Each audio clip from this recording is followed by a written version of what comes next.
In 1986, I sold my studio in West Texas and moved to San Diego to go to work with Dean Collins. And Dean and I had become good friends, and I was overwhelmed with the quality of work that he was producing.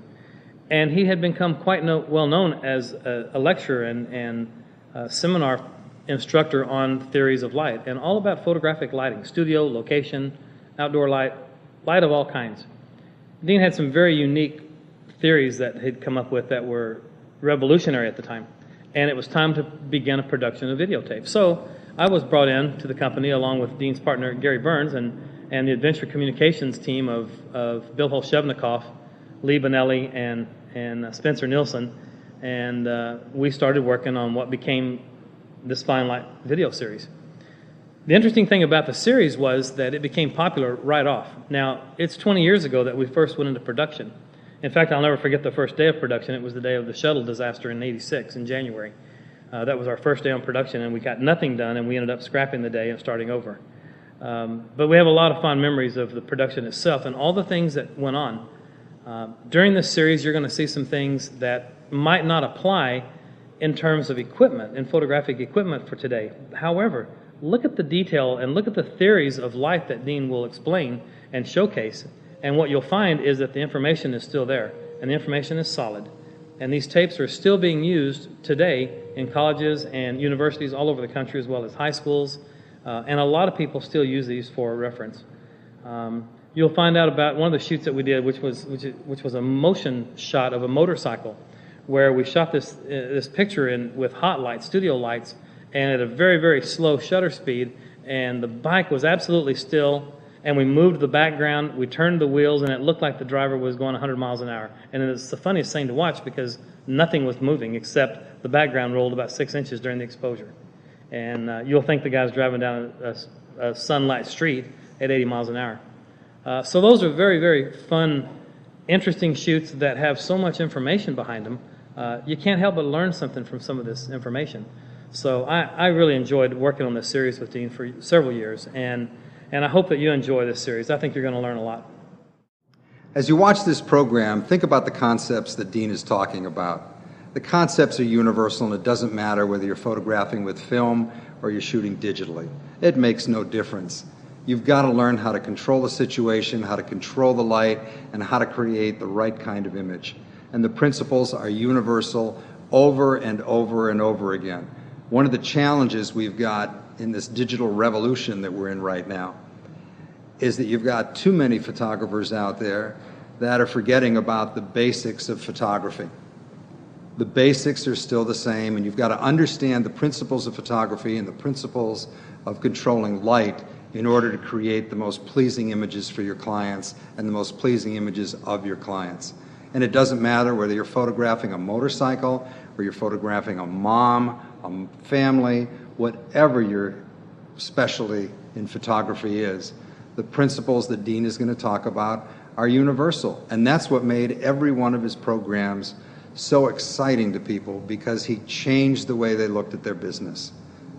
You can find photographer after photographer today who attended just one Dean Collins program who will talk about how much he changed the way they looked at the business, the way they photographed, the way they looked at each challenge, the way they moved into on-location photography instead of staying inside thinking they could only control the situation from within their studio. Public image is a very big part of this attractive woman's career. An anchor woman for a San Diego TV station, Bree Walker possesses the look of a glamorous personality in the studio and is equally comfortable on a leisurely horseback ride. The objective in this situation, they wanted to cover for Choice Magazine, and it is of a local newscaster. She's a country kind of gal. Their hobby is they wanted to capture her hobby for possibly an inside shot on the story, but they might have wanted it for the cover, so we had to cover that pretty heavily. Multiple lighting setups with her and her horse on location to give that backlit kind of free feeling. But she is a talented woman as a newscaster, but she's also known as a very attractive woman. She's kind of a high glamour look in town. So they wanted to also capture that. So not only did we have to do the outdoor shot, but we had to bring her in the studio and do this cover look, very glamour, very powerful, good-looking woman shot. So That was bringing in the right makeup people, bringing in her hair stylist that she relies on and she knows real well, choreographing the whole situation of being on location, getting in the studio and getting the shot off, because she only gave us about 4 hours because of her time schedule so tight.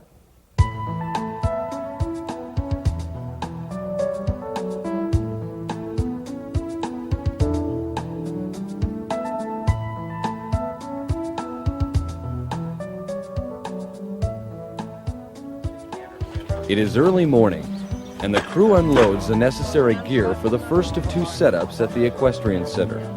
Dean Colins will use medium format cameras for this portrait series of Bree Walker, designed for the cover story of a local magazine.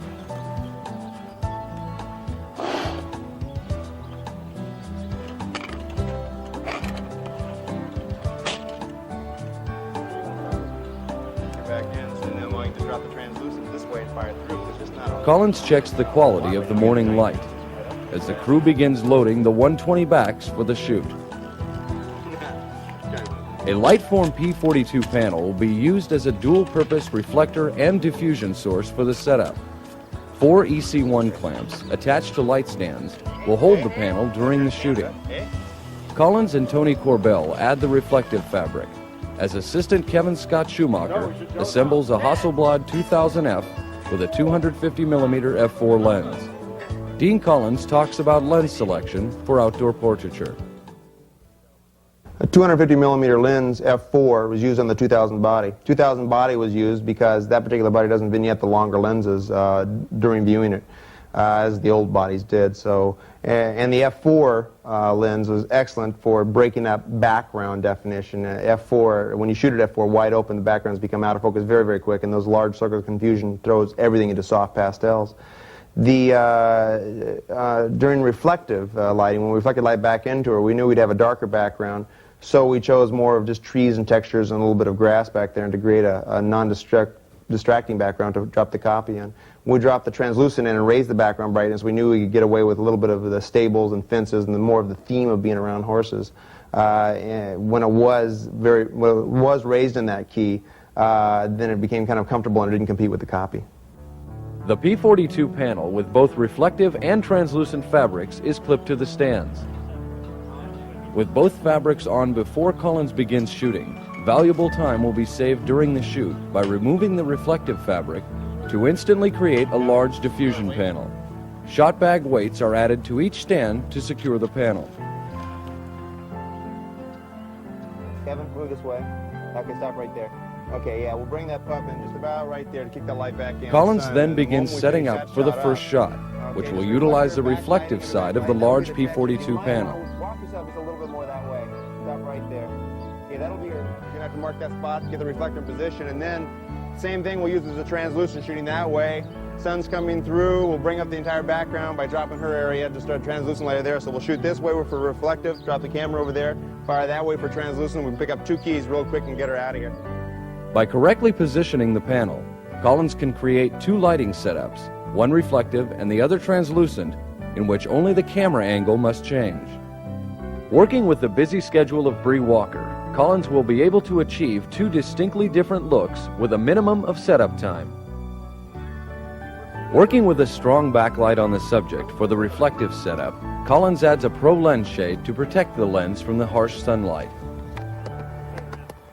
A Polaroid back is attached for the first check print, and Colins directs the placement of the reflective panel for the proper angle of incidence. Go. Stop. The question I have is that too much? Do you want a 3/4 one? With the first test print complete, Colins and Choice Magazine art director Vince Torano discussed the background density of the shot for copy. Yeah, I'll drop it down so I'll... If a darker background is desired, Colins can simply move the reflector panel closer to the subject to raise the value of the subject area. Dark horse and a half. Right, if you need to bump into it. I don't know how she can like her. Oh well.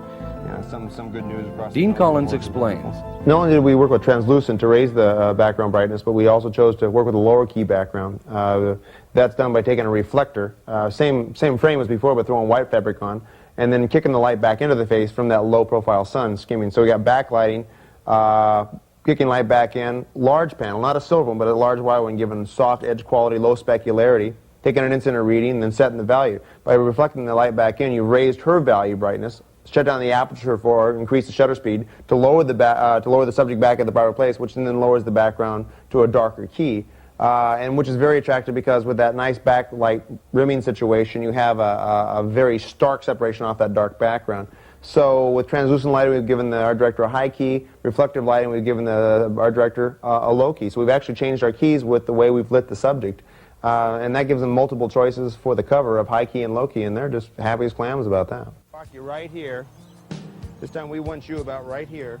And we want him. Collins brings Bree and her horse into position for the first part of the outdoor shooting.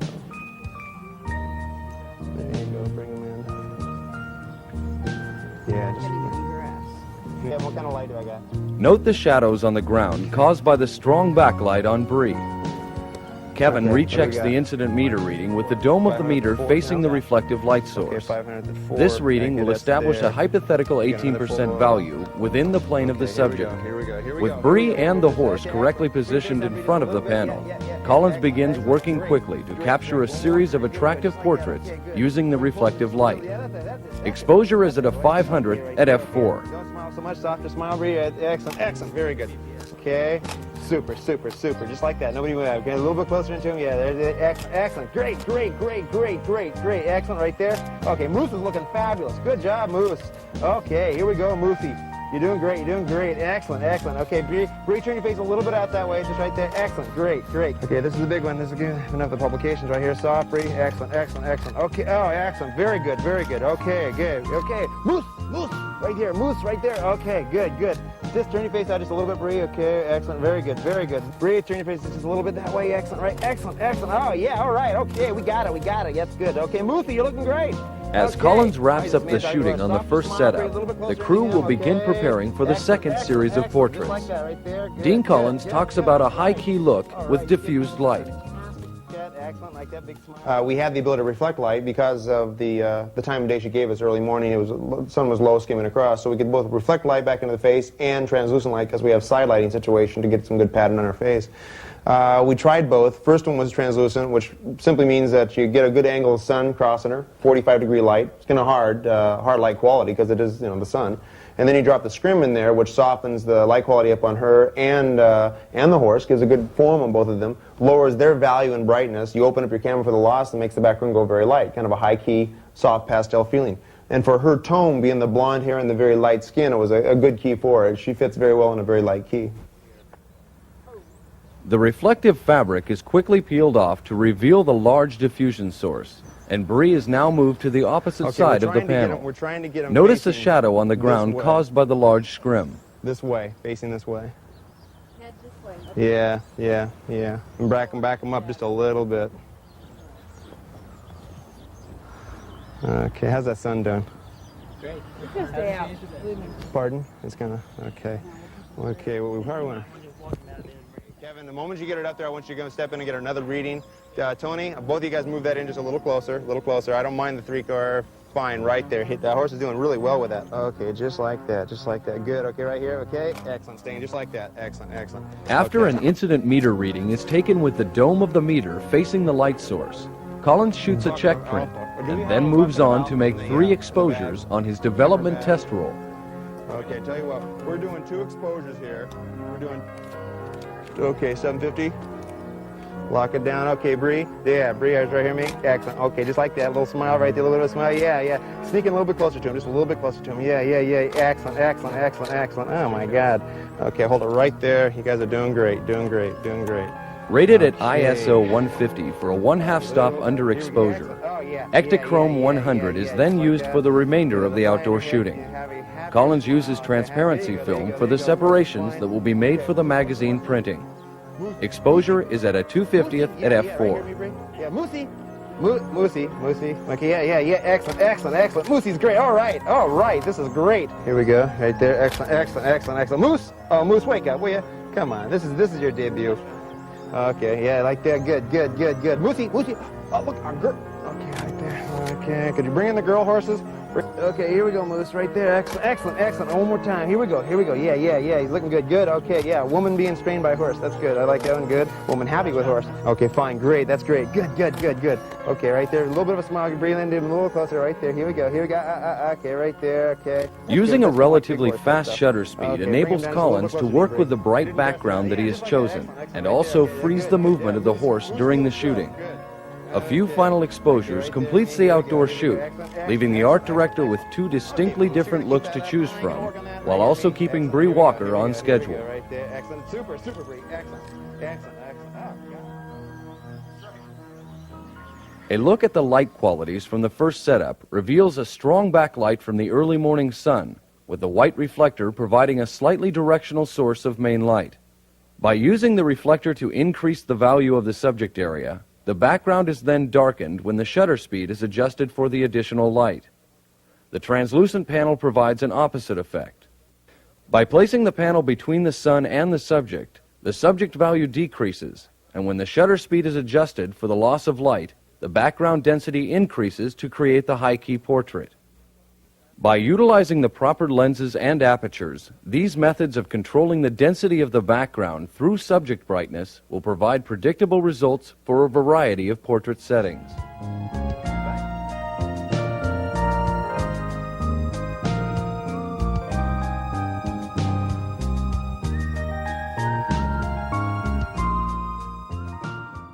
Back in the studio, Collins begins setting up for the second part of the Bree Walker shoot. A Hasselblad 500 ELX with a 150mm f4 lens will provide Collins with the ability to shoot a rapid succession of images in a minimum of time.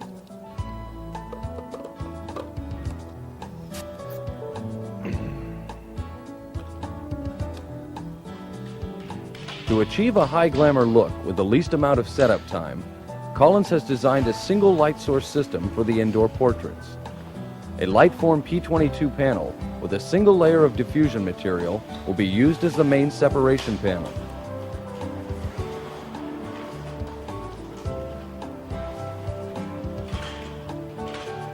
EC1 clamps are used to attach the panel to two light stands.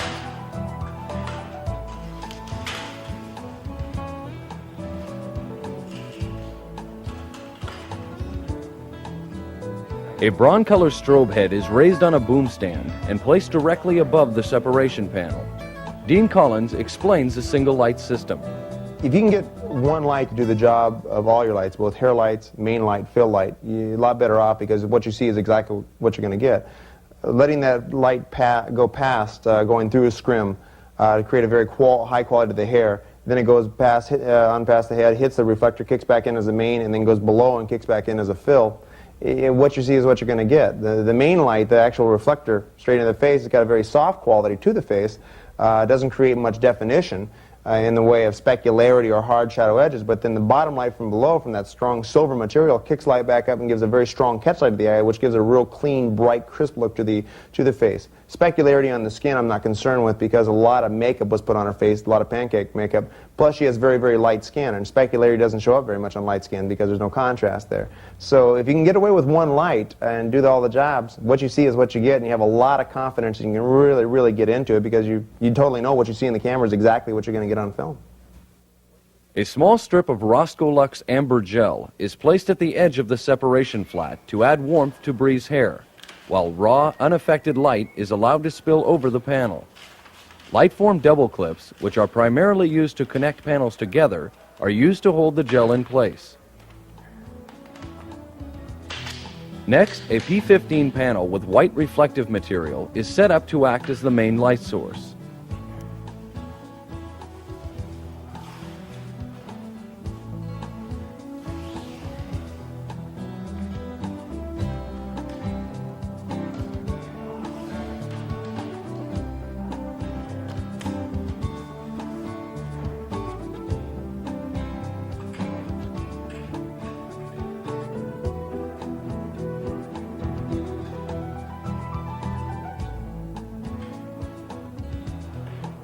An EC1 clamp will hold the panel securely to a light stand, while a second EC1 is added for stability and to ensure the angle of light reflectance will not vary.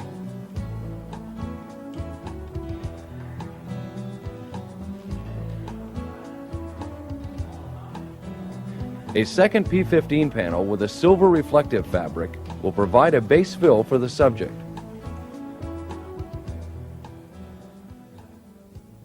A lot of people will even dispute the fact you can do this with one light, because they're going to say that with that light coming from behind and doing the job for you, you're going to have loss in the hair, you're going to blow it out. This girl had light hair, a very pastelish hair, and if anybody's going to get blown out, she is. So you just realize that if it's too bright in the hair, since raw light is hitting the panels and kicking back in, and you got translucent layer lighting the hair, if it's too bright, then put more layers of translucent material on it. That's all. I mean, you can totally lower the hair light by how many layers you put on it. It doesn't affect the brightness on the main light because it's raw light hitting those panels. So it's really just using common sense and realizing that you can control the hair brightness by multiple layers of diffusion material. Light pass, bouncing, kicking in, and it's just a ricochet routine. It's just a real nice, but it really does your hair. With Bree now prepared for a more glamorous portrait, nice Collins sets her into position and begins the session. Because what we're going to do is work back and forth at you and just work within there, and I'll just talk to you.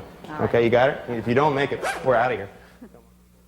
By taking a close look at the lighting setup, we can see the effects of each element and how they add to the look of the photograph. With the separation panel in place, only a silhouette of Bree is produced. The addition of the white reflective panel provides a main light source from the raw light spilling over the top of the separation panel. Utilizing white reflective material creates a soft edge transfer and a low specular quality, similar to the qualities that a large softbox or umbrella would provide. Finally, the silver base reflector provides bright, crisp fill light with more pronounced specular qualities, again from the spill of the separation strobe.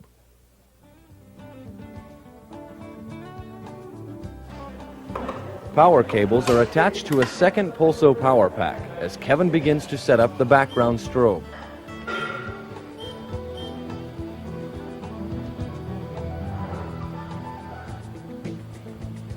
A bare bulb broncolor strobe is placed on a light stand and aimed at the black background wall. An amber gel cone is placed directly over the bare bulb to create a warm, even burst effect. These background gels can be easily constructed with Roscoe Lux gels and Scotch tape. Bree's makeup artist makes a final check before Collins begins shooting the series of portraits for Choice magazine. Kevin takes a reflective meter reading with a 5-degree spot attachment on a Minolta 4 meter. Collins compares this reading to the initial incident reading in the subject area to determine the relative brightness of the background burst.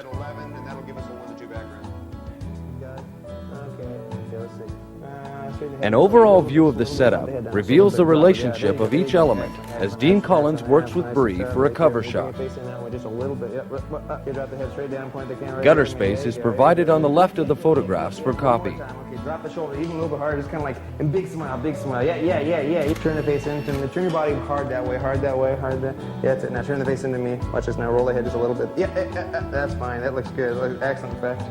Looks excellent, okay. Dean Collins explains the control of colors on a black background. Something that's always surprised people a little bit is that I've always worked with color off of black backgrounds. It's pretty easy if you realize it. If you bring a strobe in close enough to black, you're going to be able to make it any density you want. I mean, it overexposes it. And the amount of power in the background relative to the power on my main light. If I don't have enough power in the background, I can either increase the power on my background or decrease the power on my main light and open up my aperture, which will control the background brightness.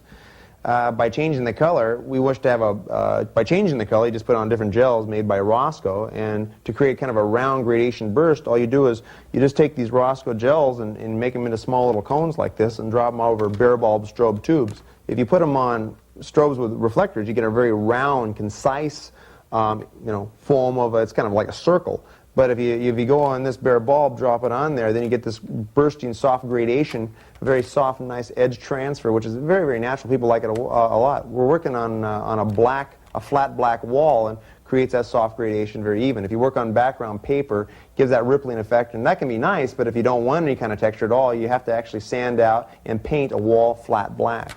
So these are Roscoe gels. They handle heat very, very well. But around 1200 watt seconds, you'll have a permanently blue strobe wherever, which is cool. I mean, that's cool. If you do have to use a lot of power, I'd suggest you borrow the strobe from somebody, do the shot, and then return it late at night and let them know that it's a little off color. Controlling the background strobe on a black surface can produce a variety of different moods in a portrait, while also providing additional separation for the subject. The effect of adding an amber gel to the bare strobe produces a warm burst effect behind Bree. And by changing the background gel to a medium blue, the burst changes to a cool, subtle separation. In this way, Colins can match his background to any color of copy that the art director may choose. Right there, right there, right there. Great, great, great, great. Drop the head a little bit down, just a touch. Right there, okay. Sensational. Okay, turn your face just a little bit that way there. Just right there. Drop it down, down, down, down, down, down, down. Okay. As Dean Colins continues shooting, he produces 3/4 length and close-up portraits of Bree with the same lighting setup and the 150mm lens. Colins talks about his lens selection for the studio portrait. The only problem with working with the lighting situation as we have it is that you're kind of hidden from the subject with these panels. So using a 150mm lens kept us in close. You don't want to throw on a long lens and back way up because you'll lose total contact with the subject. The lens was put on a ELX body motor drive, which gave us the ability to, with response with the person, you're getting them up, you're firing those frames off, because at that time you don't want to be whining at camera as the subject's giving you a great look. Keeping your strobes on low power too, as low as you can possibly get it to get the depth of field you need, is important to give you that recycle time. That motor on that ELX body they can wind that film through quick, so you don't want your strobes slowly recycling up and you're waiting for it. So quick recycle times, that motor gives you a lot of expression, and that's what you're going for. Excellent, excellent. Okay, right there. As the day's shooting comes to a close, we can see the point of view of Bree Walker as Dean Collins works with her for a variety of expressions and poses. Yeah, good, good, good, good. A little bit. Bree Walker is an absolute pumpkin to work with. She's just super, and she's very easygoing, especially with as much press as she gets and as well known as she is. She's got a very, very minor ego to it all, and if she does, we don't know, at least not on the set. She's very easy to work with, but in this situation, photographing personalities, you have to contend with egos at all times. So getting them up, getting them into it, letting them know they're doing everything right, even sometimes when they're doing a little bit wrong, somehow saying it without letting them know they're doing it wrong is very, very important. So the ease of the lighting situation, you don't want a lot of equipment all over the place, you don't want to have any technical failures because they'll fly right off the handle. And you also have a makeup artist on the set too, making sure that they're going to want to get in there, detail it, and get everybody excited, because when it really starts happening, I mean, it's only a matter of about 2 minutes that you have, and you really start cranking, you really get into it, and when you break, cut it, they're feeling good, you're feeling good, you got great stuff, I mean, you got a client forever.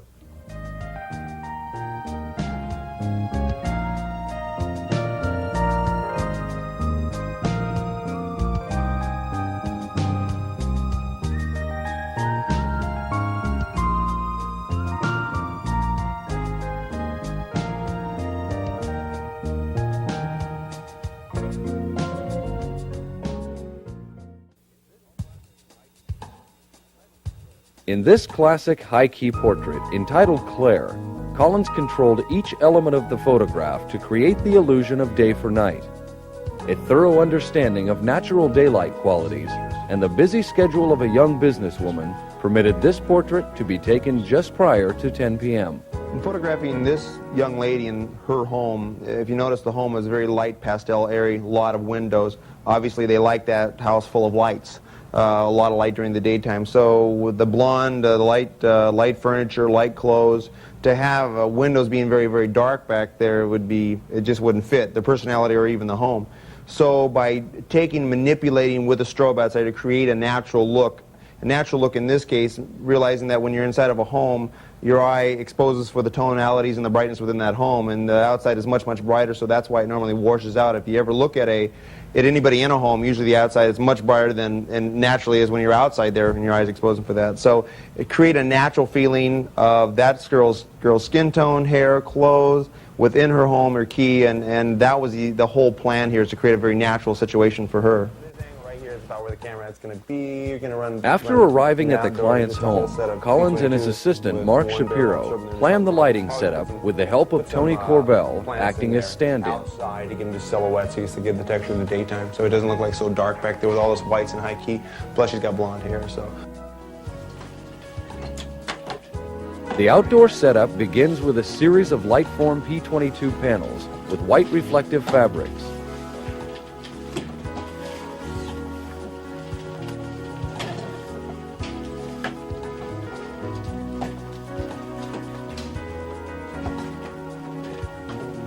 The panels are connected to each other with double clips, eventually creating a solid white cyclorama for the background of the photograph.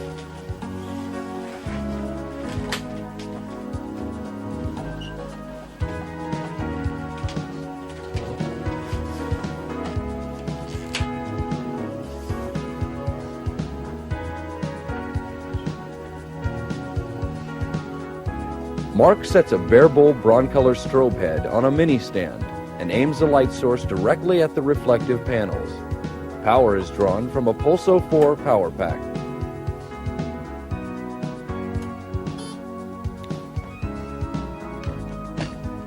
Inside the home, Dean Collins sets up the Scene RP2 4x5 camera.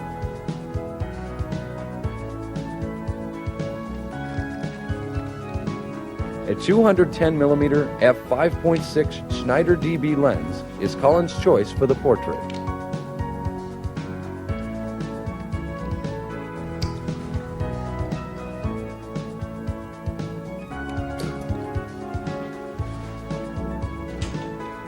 Assistant Kevin Scott Schumacher begins the indoor lighting setup with a Lightform P42 panel.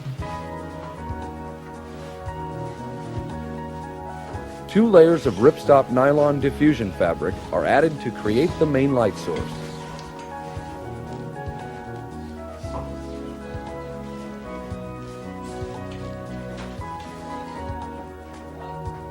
A P15 with opaque fabric is added to the front of the main panel to act as a gobo for the lens. Set behind the P42 panel, a Broncolor strobe with reflector will create the main light. The strobe is hooked up to a Pulso 4 power pack. To complete the setup, a bare bulb strobe is aimed at the ceiling in the corner to create soft, even illumination for the background, while also providing separation for the subject. When you walk into somebody's home, you don't really want to tear it apart. You have to move a few things, maybe a coffee table, things that are easily put in. Sofas, things like that are kind of off limits because you don't know what's under the sofa. And they usually don't want you to find out. So you try to keep it intact as well as you can. That's why the lighting system has to be as simple as possible. This particular shot in high key, if you ever note, subtle shadow forms are what's going to create primarily the structure. So if your shadows are too dark, too hard cutting, you're going to notice them too much. Imperfections on a white face are identified by shadows. A wrinkle is a shadow, a bump is a shadow. So the light quality we wanted here, we wanted to have a very soft edge transfer and a fairly light shadow relative to the diffuse, meaning the contrast shouldn't be too strong. A large source, in this case a P42 with a strobe firing through it, created that large bank, very soft illumination quality. And the actual room created its own reflector fill. The whole room bounced the light around. Separation light in the back with an amber gel bouncing off, illuminating the room with a warmer feeling, again, kind of a tonality of that day, like a late afternoon look, giving a little bit of color tones within her hair. Not too much, just a nice kind of a warming separation. And then following the strobe on the outside, firing off plants inside this large cyclorama of panels we put together to create that high key look, and then the plants were inside that, creating more of the pastel feeling of that sun coming through. It's a very simple setup and very lightweight material, meaning that those panels did fall over, they're not going to break a lamp or break a table like a lot of the old equipment made out of steel that we used to use so much. Before taking exposure readings, Collins uses a Calumet exposure calculator to determine the bellows extension factor. A loss of 1/3 of a stop is determined. Incident meter readings are then taken to determine the relative exposure values of the main light and separation light. Collins finds equal exposure values, or a ratio of 1:1. To ensure a pure white background, a 5-degree spot attachment on the Minolta 4 meter is used for a reflective reading off of the outdoor cyclorama. Dean Collins explains. The trees, small plants, as I created the texture of the outdoors, you couldn't really make them out. They're slightly out of focus, and they just had a very light, well, pastel. They're darker than the background. But to guarantee that the actual background went white, putting the panels out there and striking it with light was brought it up to guarantee, though, a perfect white was nothing more than realizing that when the incident meter reading was taken in front of the subject, that gave us a reading of f16, which is the same as a reflective reading off of a gray card. So it tells us that gray will be gray at f16 within the subject's area. Taking a reflective reading off those panels outside, as reviewing them, the reflective reading said f64 the first time out. Well, f64, if you set your camera at f64, that means that background will be 18% gray. But if you set your camera for f16 for the subject's area to properly expose the subject, that background will be 16 times brighter, because your aperture is 16 times wider, at f16 than it is at f64. Well, who needs something 16 times brighter than 18% gray? That's much, much more bright than we need. 8 times brighter than 18% is white without detail. So by cutting the power on the strobes down there to where it read f45, I guaranteed that the background was going to be pure white with a little bit of detail. She was going to lose the fine detail of the hair strands hanging down. They weren't going to be eaten up because of so much what we'll call blow-by, all that brightness that would be coming back. That's just not necessary. 8 times brighter than 18% is white without detail. Ready for the first Polaroid check print, Colins has Claire take her place in a comfortable pose and then makes the first exposure. Good. Okay, I'm going to raise the camera angle just so I can shoot a little bit down and knock off the dark area. That's just the top of the panels we're missing, so that'll take care of that area. So we got the high key, bringing shrubbery on both sides and the outside, just to see the way the tonality is right here. Guess what I want? Just draping in right in there, and then we'll drop an amber gel, a little bit of separation amber gel. It's going to warm it, just to separate, just in the hair, and also warm the whole back. It's just too much monochromatic. I mean, everything is just so light. It's just a little too much for me. Back it up. Back it up. Move it in. Directing from camera point of view, Colins has the outdoor plants pulled further into the background of the shot. And then Kevin adds a Roscoe Lux amber gel to the indoor strobe for added warmth to the separation light.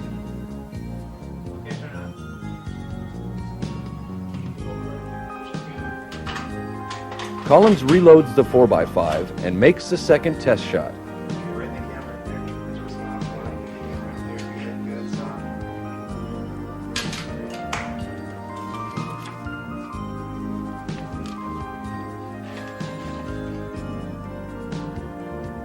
To fully understand the effects of each element in Colins' lighting setup, we must see the evolution of the photograph. Our first image reveals the effect of a direct strobe used as the only source of illumination. Note the high specularity caused by the small source of light and the hard edge transfer between the diffused highlight and shadow. The addition of the P42 diffusion panel reduces the contrast between the specular highlight and the diffused highlight on the subject, while also producing a gradated transfer edge between the diffused highlight and shadow. With the separation strobe in place, the key of the interior background is brought up, and the separation is provided for the subject. Also note, the separation strobe creates some reflector fill, reducing the contrast between the diffused highlight and shadow. By adding an amber gel to the separation strobe, both the interior walls and the subject's separation light take on the warm tones of a late afternoon. Finally, the outdoor background strobe, set to overexpose the white reflective background by an 8:1 ratio, adds a convincing look of daytime to this classic home portrait. Colins talks about using 4x5 for portraiture. Usually photographing a person, we wouldn't use a view camera. It's a little slow and cumbersome, but the Scenar offers that capability of dropping that film in there and shutting the shutter down, cocking it for you, and then as you shut your cable down to fire it off, it shuts the aperture for you. So it's a real fast type of view camera to work with people. It's one of the best. And view cameras are wonderful for people, as they always were in the past, because of the ability to retouch. I mean, the less you have to amplify your piece of film to make the print, 30-40, 40-60 mural, which is what this shot was really designed for, is a large mural shot. The less you have to expand it, the less you're going to see any retouching that you may have to do to pick up any minor details, any minor crow's feet. Retouching right now in America is a big saleable item. Photographers are charging a lot of money for retouching because it's, look at what they're charging for cosmetic surgery, to remove wrinkles from eyes and tummy tucks and rebuilding the body. So photographers are starting to realize, well, if they charge so much for surgery, well, then why don't we charge for it in photography? Using Kodak 6122 and VPS3 4x5 sheet film, Dean Colins begins working with Claire to put a series of final images on film. Okay, a little bit of a smile up top. Yeah, soft smile, okay. Bring your face just a little bit more, that way, eyes back in the camera, drop the head a little bit down, yeah, soft, eyes a little bit wider, there you go. Excellent. All right, found some photons. Very good, okay, right there, super. Okay, isn't that cute? Okay, great. Touch, good. Touch of a smile. Come on, big smile. Bring the face just a little bit off right there, okay? Great. Okay, watch this, watch this, watch this. Just, there you go. Okay, now bring it slowly this way. Now watch this a little bit back. Now turn a little bit more that way, a little bit more. Collins explains his lens selection for the portrait. Good. The lens we used in this situation was a 210, slightly telephoto. Often people, when they go into home and environments, they'll use wide-angle lens to pick up the entire environment of that tone. I didn't really want that in this situation. This was more of a classical head and shoulder, three-quarter length photograph of a single person, so we used a slightly telephoto lens. If I was going to do the entire family on the sofa, whatever, we'd have used a wide-angle lens, picked up the entire environment of the home and the keys. Lit it probably the same, but choice of optic often will come down to how big of an area you have to photograph and how many people are going to be in the photograph.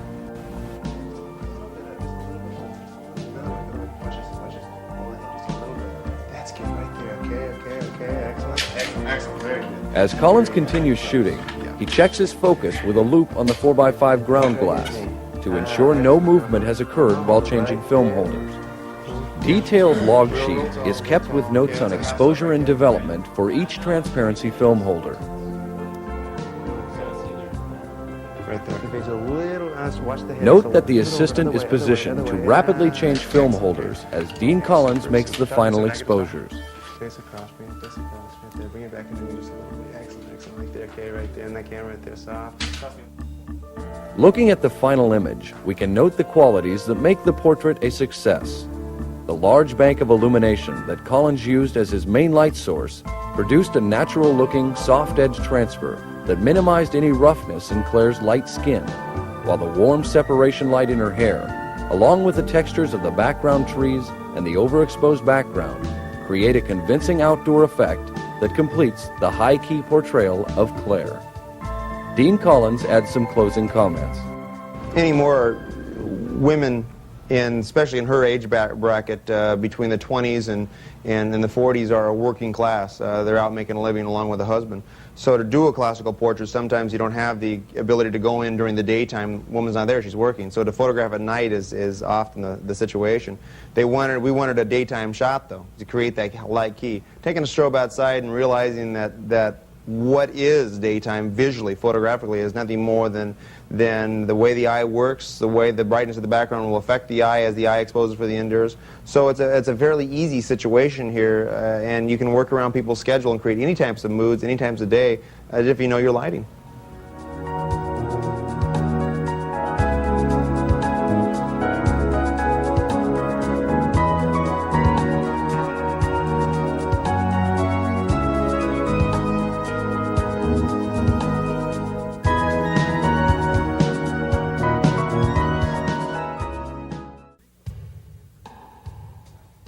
Three completely different moods have been captured in this high-key portrait series of a mother and her natural child. Effectively lighting a black skin tone and a white skin tone dispels several myths about exposures, especially when the subjects, background, and vignette are all lit with the same single source of illumination. You may be wondering why I'm sitting here with such unattractive light on my face. We're trying to distinguish the difference between good exposure and good lighting. Good lighting is subjective, meaning the brightness of the specular and the shadow relative to the diffused. Good exposure is just the diffused looking to what it is, meaning the diffused being the true tone of my flesh and the true tone of my flesh coming through. If I had black skin, I'd appear black. If I had white skin, I should appear white. So good exposure means that I have the true tone of my flesh within the highlight area. The shadow and the specular are subjective. If we can understand that, we'll be able to work with a concept called key shifting, meaning that if you wish to raise the tone, in this case the background, to be brighter than it is right now, you can do it with still one light. Instead of adding light to the background, you have to realize that the background is dark because I am very bright. If I wish to make the background brighter, I have two options. I can add light to the background, and that would take another light. Some of us don't always have two lights. Maybe we only have one, and we wish to get more usage of that. By simply taking and bringing in a scrim between myself and the main light source, it lowers my value. I become darker. The background stays the same. It still has the same amount of light striking it. But now if we key shift, meaning that bringing my true exposure back, opening up the aperture on your camera or increasing the power on the main light to where I am now properly exposed. So I am now again, the tone my diffuse highlight is at the proper point on the film. What happens is the background becomes brighter. The reason this is called key shifting is that the background really didn't get brighter. I just got darker. But by shifting my tone, my true diffused highlight back at the proper point of the film, what has stayed constant in the background now becomes brighter. This is why we call it key shifting. You're actually shifting a certain area on the piece of film and then bringing it back through your aperture. Now, we have lowered specularity because we have a much larger source of illumination. We have brought up the background because you have dropped my value, opened up the aperture to bring my value back up. The last thing to do subjectively is to bring in the shadow density. That can be done by, since the light is going past the front of the panel as it is behind the panel, it is going to go over and strike a reflector, and by bringing a white reflector panel in, you can now kick light into the shadow area. Subjectively, if you want the shadow to be darker, you can then back the reflector further away to have more contrast. That is an opinion, that is up to you. So, we have now evenly illuminated the subject, controlled the shadow density, controlled the specular density, and then subjectively controlled the background relative to my value. The last thing we might want to do in this photograph is to tape a piece of acetate onto the front of our lens, a thing called a vignette. Now, this piece of acetate does stop light from going through it. It is somewhat dense itself, but by simply taking it on the lens and then adding a little bit of light onto it, still from the main light source, you're going to suddenly have this vignette that no longer is a contrast to the background, it's part of the background, you might say. It's all one comfortable key. So now we've been able to control the specular, control the shadow, bring up the background to the brightness that we want, and create a vignette quality all with one light.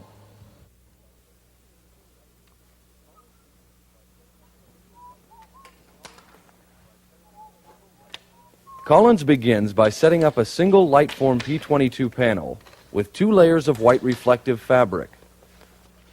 The roll of white seamless background paper will act as the background for this portrait series.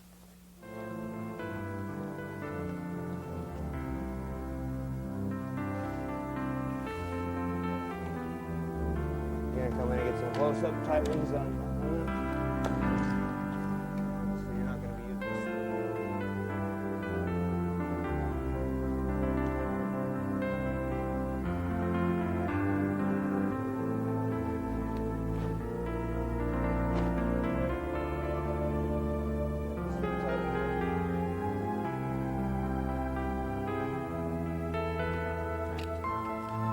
Lightform support legs are connected to the frame of the diffusion panel to enable the panel to stand on its own.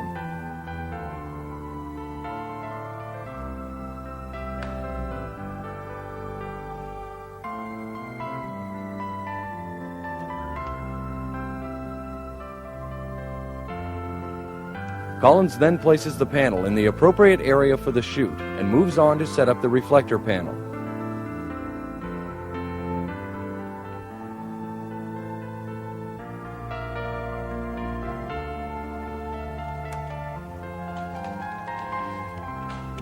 A second P22 panel is used for the frame of the reflector.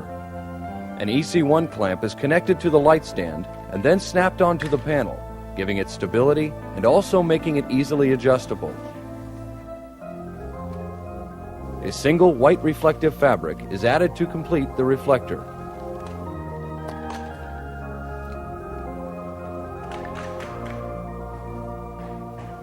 Dean then adds black fabric to the lower half of the diffusion panel, securing it with 2 double clips. This will prevent light from bouncing off the floor and creating a low directional light source.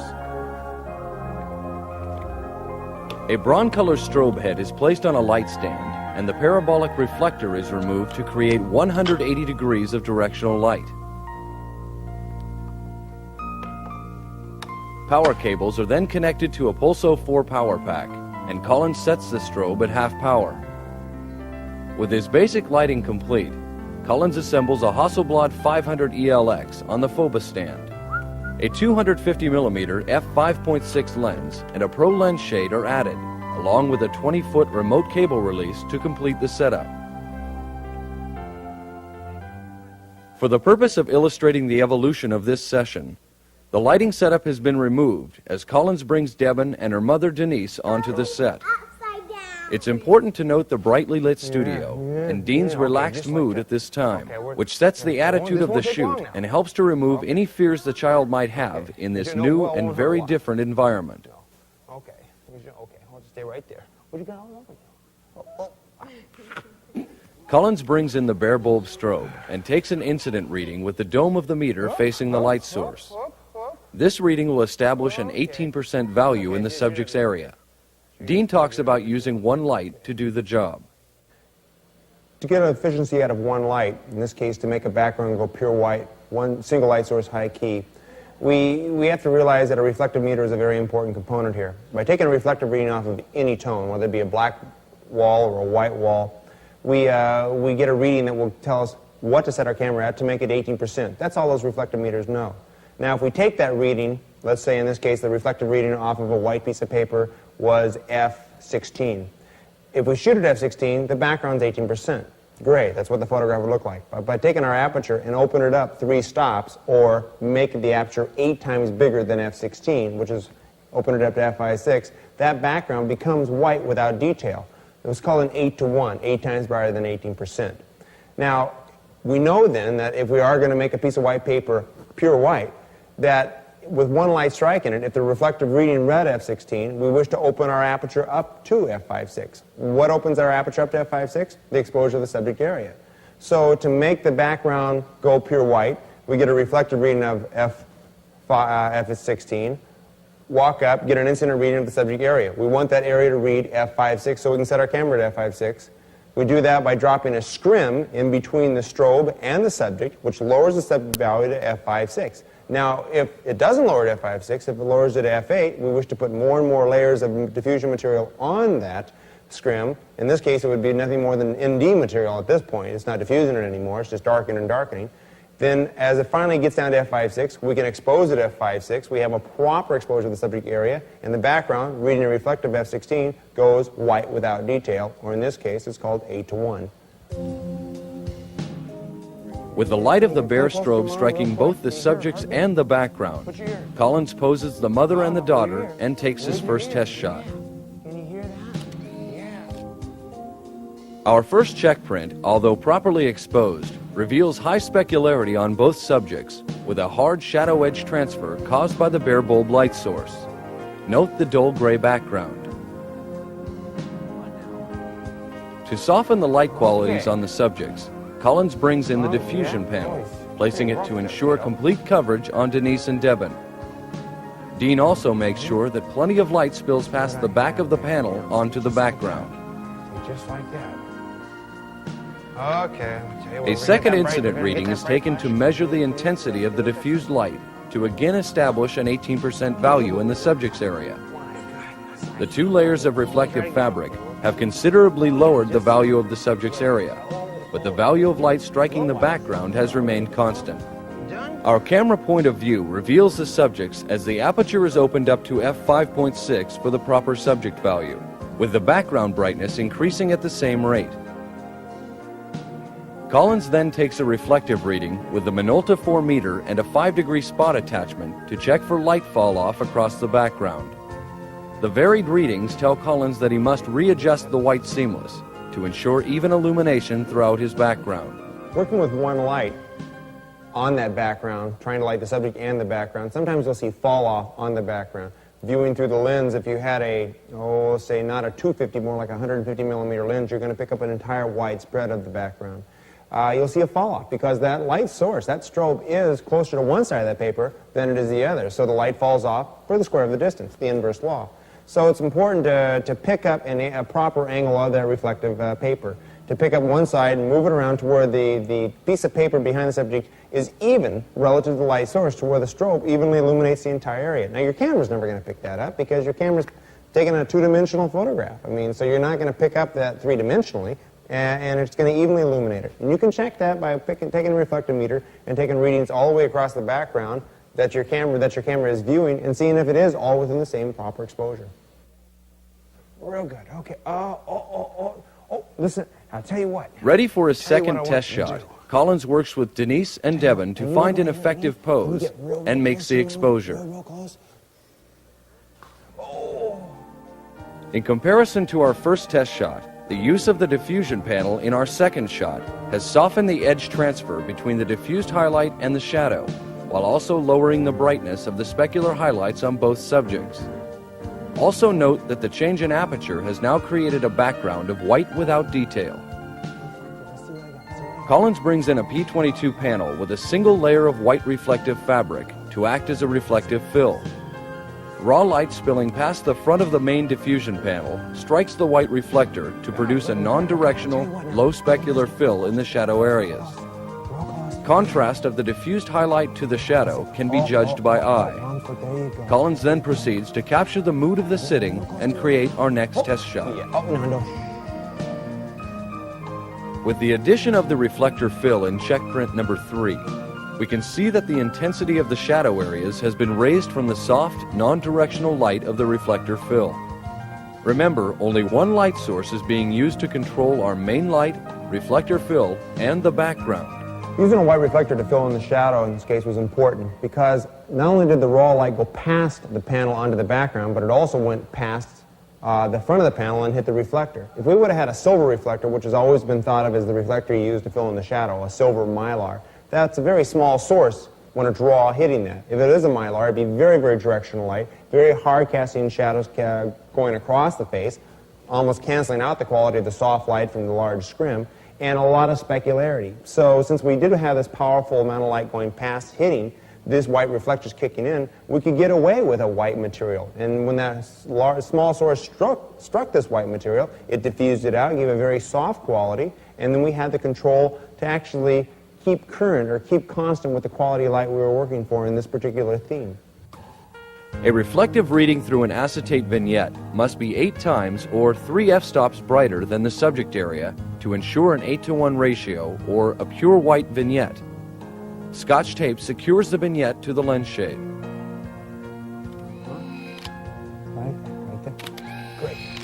Great. Yeah. Oh. With the raw light of the strobe now striking the background, the reflector fill, and the vignette, Colins shoots his final images on Ektachrome EPN 100. Okay. The high-key portraits have a soft, pure white base with the vignette made from Roscoe Lux Tough Frost. Can you sit up real tall now? Just sit up real tall. Yeah. There you go. All right. When using one light to try to do a high key, lens selection is very, very important. Working with, let's say, a normal lens, to do a 3/4 photograph, you'd have a very large view of that background. The longer your millimeters is, the more you're going to back up to keep a 3/4 length photograph. If you put a 250 millimeter lens up on your camera, you're going to back way up. Now that's going to narrow your view area. You can work with a very small, narrow background behind the subject with a long lens and still be able to do a 3/4 photograph. Now, the efficiency of this is that your fall off in the background is not going to be anywhere. If it is a great deal, you're never going to notice it because you're only viewing a very small area of the background, and if there is a slight fall off, you won't pick it up. If you're viewing a 9-foot background completely, there's probably going to be a good half-stop fall off from one side to the other, and you're going to pick up that gradation in that photograph. So longer lenses are going to help you an awful lot of getting a very even illuminated background. The ability to control the key of your photograph with your aperture is a concept that can open many avenues in portraiture. With the confidence of properly exposing your subjects, you will gain the freedom to be creative and concentrate on capturing the true emotions of a portrayal. What you saw today was possibly a little different than what normally happened in the studio. For educational purposes, you might say, we let the cameras come in and film the way we would set up and light a child. A lot of this would be done long before the child would ever enter the room, so it'd be very quick, accurate. The child would sit down and we'd be done with the photograph before they even knew it. But the most important thing to catch out of it is the interaction between the adult and a child. Not to get on their level, but to make sure that they enjoy it, that you're part of them, you're your friend. A lot of the stuff is very almost doctorish. It's like what happens when you go into a doctor's office, all these lights aimed at you and this steel and this chrome, and it can be very scary because a lot of children don't have a lot of good experience going to doctors and being poked with needles. So when they first walk in here, it can be very, very scary. It's important that you realize that. You realize how nervous they can be and to stay with them, to keep with them. And the moment they walk in here, not to have it very, very dark and a very bright area in one spot. Make sure the whole place is well lit up to where they feel very comfortable, and don't even let them know what's going on. Sit them down and play with them, and then if it is going to be a series of interactions between the mother and child, or very serious or very happy, work it out as well as you can and realize probably the least expensive thing you have right now is the film. I mean, and you burn a few images here and there and make sure, pick out what you want, and that magic shot's going to come up if everything's on film properly and you let it happen on its own. Big smooches, big smooches. Oh, big smooches. Big smoochies. Oh my goodness, all these loves. All these loves. Don't pick your nose. No. Well, you pick your nose, I want to take a picture of it. Oh.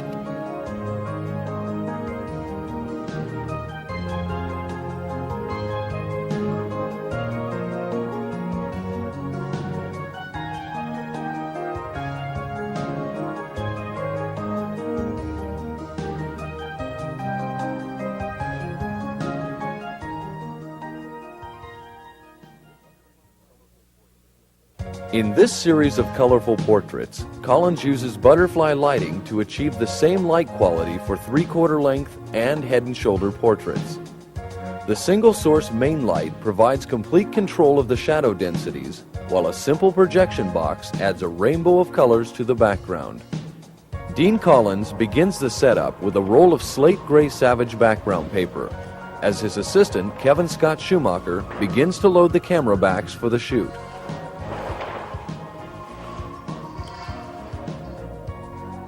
Two Lightform EC1 clamps attached to light stands are clipped to a P22 panel with 2 layers of translucent fabric forming the main diffusion panel. A bronze-color strobe head is then placed on a boom stand and positioned over the edge of the panel. Power cables are attached to the Pulso 4 power pack, and Kevin sets the appropriate power, as Dean adjusts the size of the light source on the overhead panel. Center on pass, could you only eliminate about 50% of that? A diagram reveals that the size of the light source is determined by the distance of the strobe head to the panel. With the initial setup complete, Collins brings Nicolene onto the set and positions her directly under the main light source. An incident meter reading is taken like in the that, subject yeah, area, right there, okay, and right Collins there. makes the first test shot. You got it right there.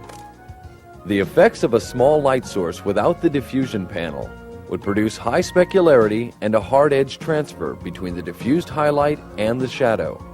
By adding the main diffusion panel, specularity is lowered on Nicolene, and there is now a soft edge transfer between the diffused highlight and the shadow.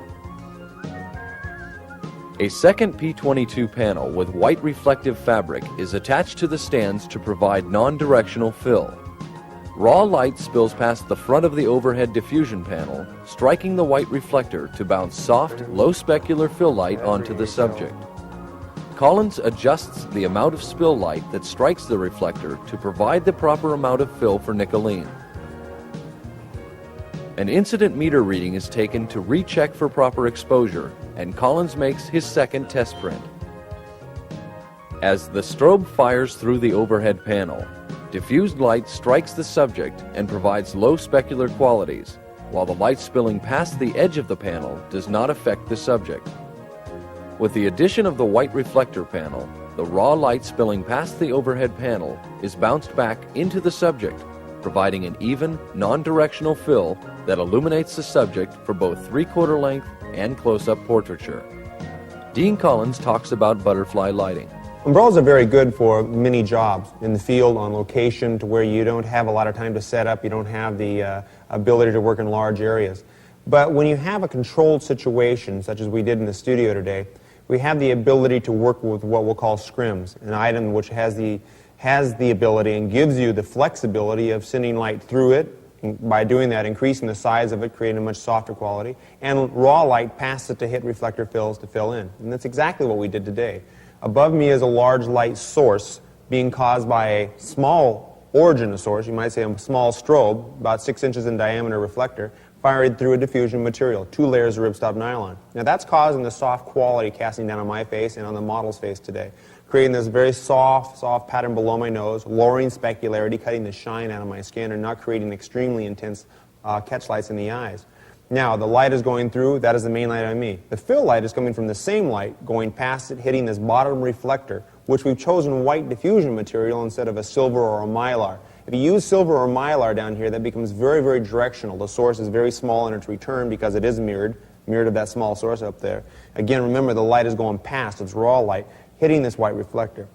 The white there then diffuses the light evenly, and that becomes my fill. To control the amount of fill, I just basically control how much light I let go past that light source above, hitting that bottom reflector. If I want a low fill, I bring the light source a little bit more up, less light hitting that. If I want a stronger fill, I'll back it away and illuminate this very, very evenly and let a lot of light kick up. So I have the ability to control the pattern by just the placement of the light. The separation light, we'll call hair light, separating the subject from the background, is being done in the same way. I wanted a large source of illumination back there doing the separation for me. I didn't want a very directional light, like a direct strobe striking somebody from behind, because that'll wash out. It'll produce what's called high specularity, wash out, produce hot spot on the tip of the nose if it goes past and hits the face. And it blows out a lot of detail in the hair. Putting a flat back there, bouncing the light off the flat, producing a large bank, very, very soft quality light, wrapping around without a lot of loss of detail in it. So when you do have a chance, when you do have the time, sometimes screens are a little bit more useful and definitely more control in light-controlled situations. With the main light set, Colins drops in a black gobo to protect the lens from any spill light. Next, a P22 with white reflective fabric is raised on 2 light stands to act as a main separation panel.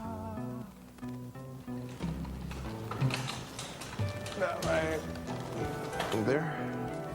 Great. Why don't you bring Pup about right in here, angle right there, just to kick it back on her. Kevin uses magnetic spots to hold a Roscoe Lux amber gel onto the barn doors of a Broncolor strobe.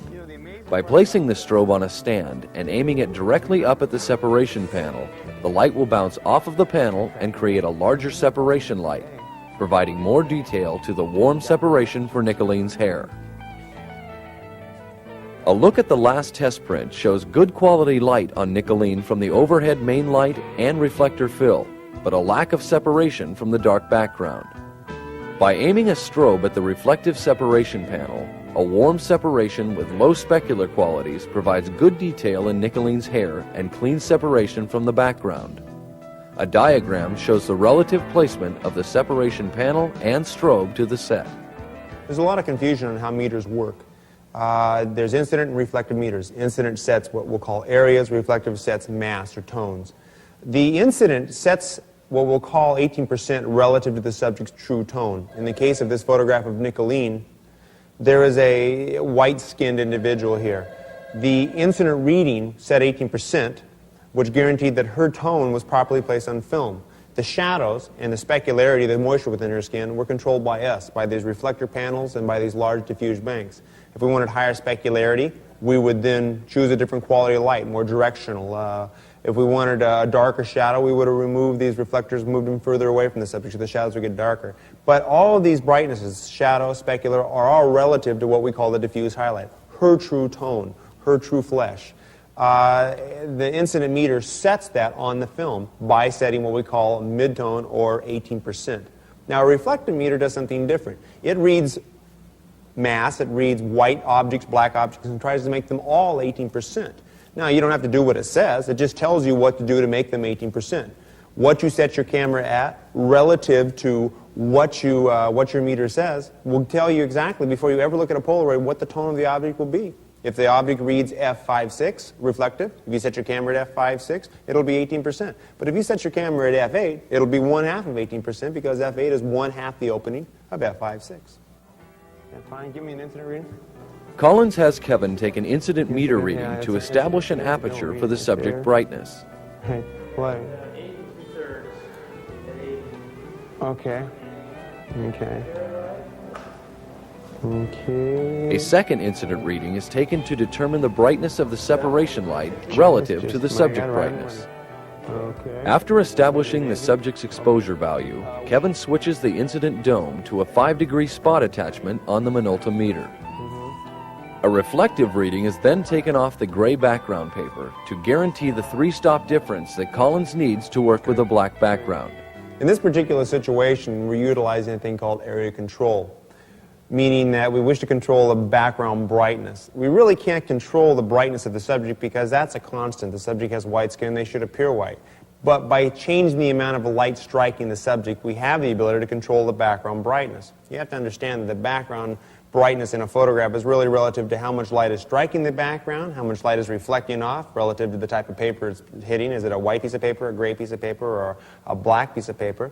and then what aperture your camera is set at. I mean, you can take your aperture of your camera and put light on a background, and by changing your aperture on your camera, make the background any brightness you want.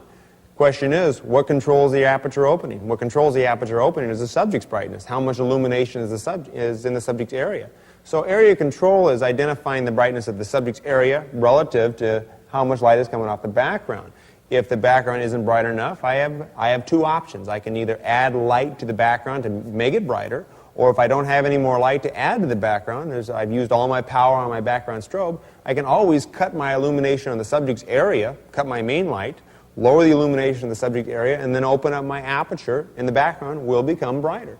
Same thing if I wish to make the background darker, and I can't cut my power on the background anymore, I can either A, choose a different background paper, such as a darker gray or a black piece of paper, which will make it darker. Or if I don't have any more background paper, I only have a gray background paper, let's say, then I can increase the brightness on my subject, shut my aperture down, and that'll make my background go darker.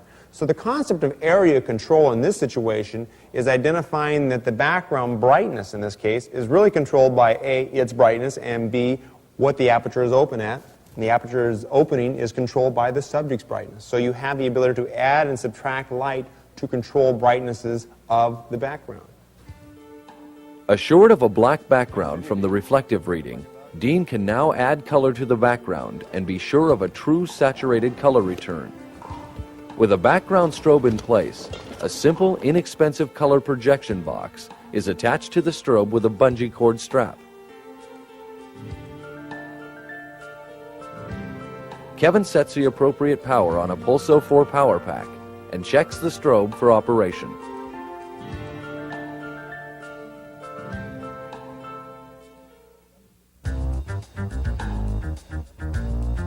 Earlier in the day, Kevin constructed the projection box from a large sheet of foam board. By first sketching the square outline of the box onto the foam board, Kevin could then cut the box out and begin shaping the projection box to the strobe and reflector that he would be using.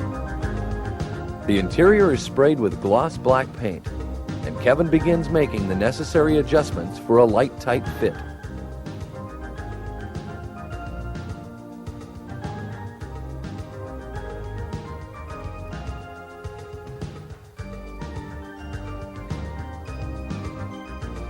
Colored gels are then cut into thin strips, attached to one another with transparent tape, and finally mounted onto the finished box.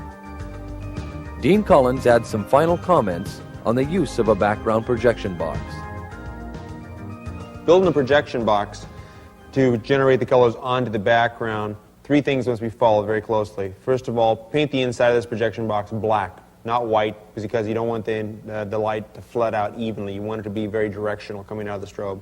2, put some Tough Frost by Roscoe over your strobe before you place it in there to where when the strobe fires out, it's very even coverage. It doesn't have a hot spot in the middle.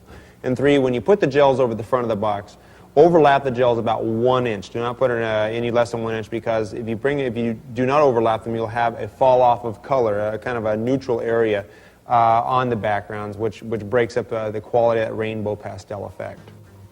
With the main light off to create a subject silhouette, Colins views through the camera and directs Kevin to adjust the background strobe until he finds a desired color pattern behind the subject. To prevent light contamination on the background, a P22 panel with black fabric is laid on the floor to absorb any spill light from the projection box. With the colored light pattern set on the background, Kevin takes a series of reflective readings off of the background paper to determine the brightness of each background color relative to the subject incident reading. Okay, I'm going to give you a little bit more. How much are you going up? Just 6/10. Okay. Yeah, still in blue. Great. F8, we're shooting 11. Okay, that's a 1 to 2. If we're shooting 11, that's a 1 to 2 blue. It's pretty rich blue, pardon? With the subject reading at F11, Okay, Colins what is determines this that the then? F8 The name reflective reading from the blue on the background will produce a 1 to 2 blue, or a blue that will be 1/2 the value of 18% in the subject area. 1 to 2 blue. That'll be nice. Okay, fine. Right there, here we go, here we go, here we go, here we go. With the lighting setup complete, Colins uses a 150mm lens to begin producing a variety of head and shoulder and 3/4 length portraits. Okay, turn the head up just a little bit. Notice the addition of the brilliant colors on the background, and that by tilting the projection box, Colins has complete control of the placement of any color on the background. No, that's good, that's good. Bring it up, bring it up, bring it up, bring it up. Okay, eyes wide, a little wider. Just a little bit over. Yeah, excellent, excellent, excellent. Yeah, love it, love it, love it, love it. Yeah, yeah, yeah. Ow, ow, yeah, yeah. I like that a lot. Oh, that's wonderful, wonderful, wonderful, wonderful, wonderful, wonderful right here. Okay, a little bit of a smile. Come on, come on, come on, come on. Yeah, good. Collins Okay, talks serious, about his serious, lens serious, selection serious. for Nicolene. Who cares? God's with us. We chose two optics within this shoot. We chose a 250 and we chose the 150, both for close-ups and 3/4. The 150, if taken a 3/4, will show the entire background area because of its spread, its angle of view. If you then do a head and shoulder as you come in closer, it narrows its angle of view, but relative to the 250, it's much wider. If we just want to get a few of the color tones behind the subject, we would use the longer lens. We would have to back up to do the head and shoulder. It'd have a much narrower scope. You'd see just a few of the color bands. But if we want to have a head and shoulder and want to show all the color bands in there, you show the entire background, we'd then replace it with the 150, come in closer, which would then have a wider spread and see the entire background. So the amount of color we got in the shot of the background, on especially the head and shoulders, were very relative to do we use a 250 or a 150 millimeter lens. Okay, here we go, just like that. Whoa. Yeah, yeah, yeah, yeah. Switching yeah. to the Bring your face 250 down. millimeter Oh, yeah, lens, wow. Dean begins shooting Eyes over the here now. final Just eyes series over of here. portraits. Right there, bring your face down. Yeah, yeah, yeah, yeah, yeah. The elbows just a little bit out. Elbows just a little bit out. Out, out, out, out, out. Okay. Super.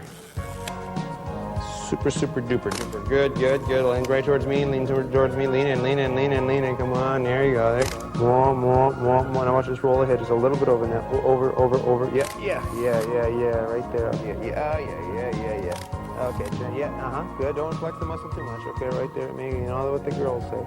Yeah, Okay, bring your face just a little bit. A little bit.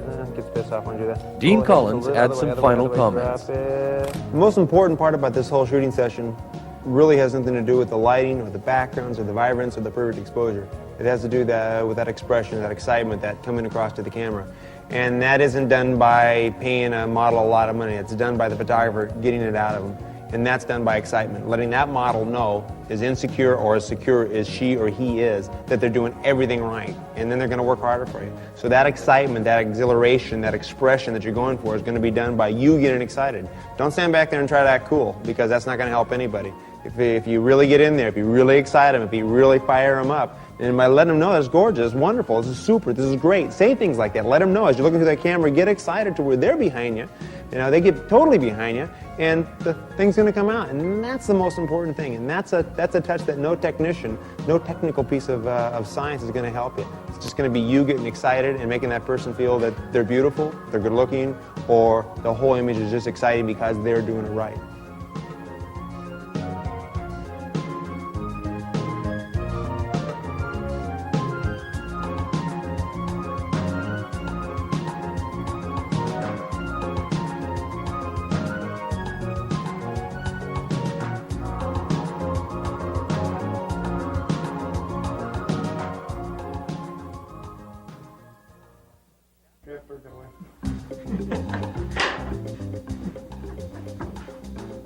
Rolling tape. That's good. Now, here you go. Freeze it, freeze it, freeze it, freeze. Okay, now don't move again because we're going to try it with the Polaroid out. Okay, subject of lighting, take two. Did I get that duck? Ah, damn it. We're rolling tape. Thank you.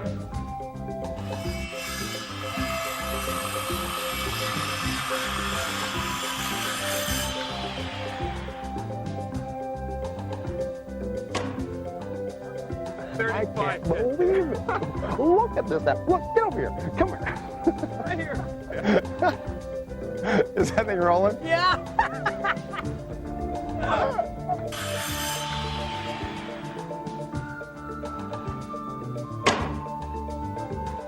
Well, do you want him to start in with it? Or do you want him to already be there? Okay. Kevin, bring in the P22 panel, which is available at any of your local camera stores. By light form, not expensive. Oh, Tony, area 619, Yeah. 764, 764. And send your credit cards. Oh.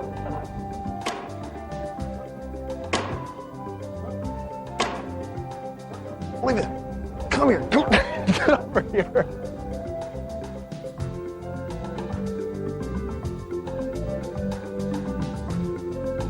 The point of the concept of good lighting for good exposure. Right now, I'm properly lit. And it's gorgeous, isn't it? Good light. This is fine light. No problem. No problem. Is that diameter?